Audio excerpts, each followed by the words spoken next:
Global happenings today. We communicate. We analyze global news. For more than 1 week, Enugu has played host to attendees of this year NBA, that's the National Bar Association. More than 20,000 lawyers were in attendance, and I must say it has been a very interesting time. But there are a lot of things that have happened there that has caught the attentions of Nigerians, especially during the Blue Litmus test conducted on Bola Ahmed Tinubu's government, his policies, his reforms, and everything.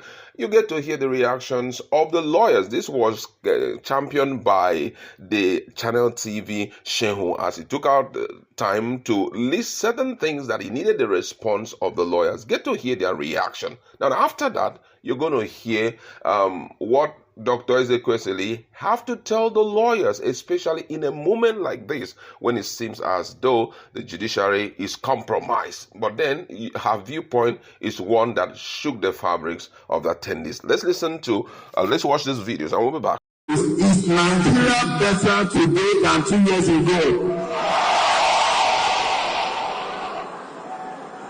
So I think that is for yes.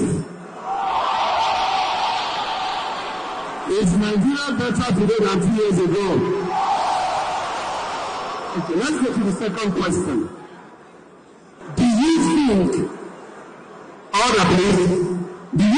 the nation is on the right track with the policies of the Tinubu government?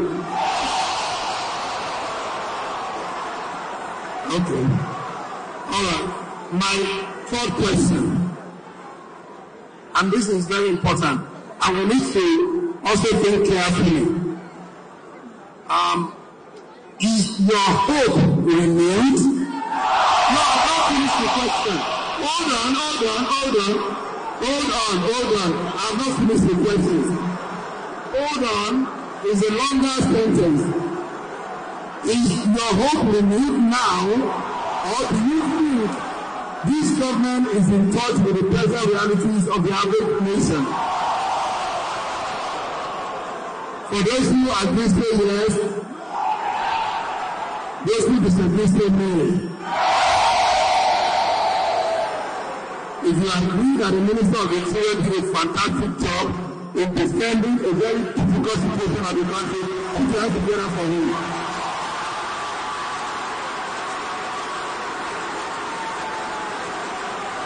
If you really think the Minister of the Interior did a very good job, please stand up and clap for him.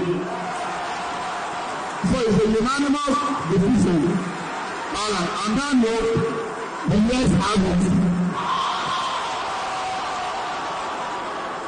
Seconds. All right. I am glad you guys are here to listen to me. And maybe you won't invite me again after I'm done. You represent the heartbeat of professionalism in our country, in any society. I think it's important that we don't laugh through the conditions that we find ourselves as a people. You're the best of minds. Anyone who is able to train and become a lawyer in Nigeria represents the elite of our society. What's going on is an abandonment of responsibility by the elite of our country. The truth is, the people of this country, the larger population of the poor, are almost trapped in intractable poverty. Some 133 million are perniciously in that state of poverty. One thing that is fundamental are the choices that we make as a people. And guess what? The lawyers determining the rule of law of this society and what is rewarded, what is punished, are the heart of it. The question that I hope your conference this year would force each of you to ask is, should there be an evaluation of what our profession has done to provide the necessary guardrails for the behavior of our political class? It's not to be that we, as the privileged class, for as long as you're educated, you're a privileged class, we need to understand that this society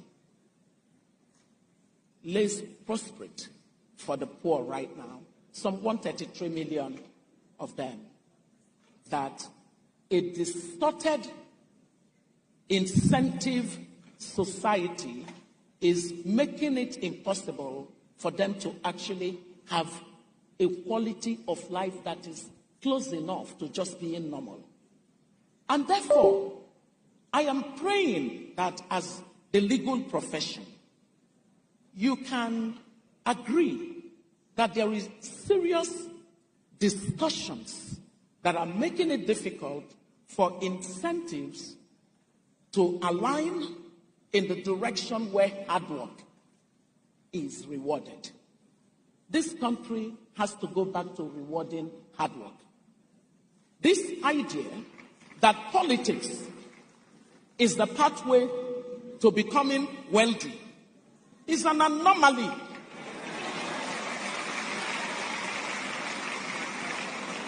Any profession that is rewarding this kind of pre-Bengalist behavior cannot be a profession that cares about tomorrow. But I do know that I know some of you, and you're some of the best minds that we have in this society. So, stop trading this profession. Stop giving this profession over to a bunch of lousy politicians that want to destroy generations here and unborn. Don't invite me again. Even if you invite me, I may not come again. Thank you very much. Thank you so much. Ladies and gentlemen, the final, just hold on. The best. All right, welcome back, my colleagues in the House. What's your standpoint on the litmus test on Bola Tinubu's government, his policies, his reforms, and all of that? What we were hearing is just an echo of no. Do you think that this will send very strong signals to Bola Tinubu as they prepare for 2027 elections? I think he should listen to the voice of the people and should forget this issue of his aides speaking to him or his ministers interjecting or interfering. Now, this is coming from lawyers. If you go to student quarters, they have their own. If you go to artisans, they have their own. If you go to lecturers, they have their own. And all of them seem to have similar echo. I think you should listen to the voice of the people, which I think is also the voice of God. Mm-hmm. And someone said something that if Bola Tinubu by 2026 is not finding a way around this, he should just pack his bag and baggages and leave that as well, come 2027, not to return back. And thank God for even serving as president for a term. Be that as it may, I think he still has like a year and a half to correct whatever abnormally.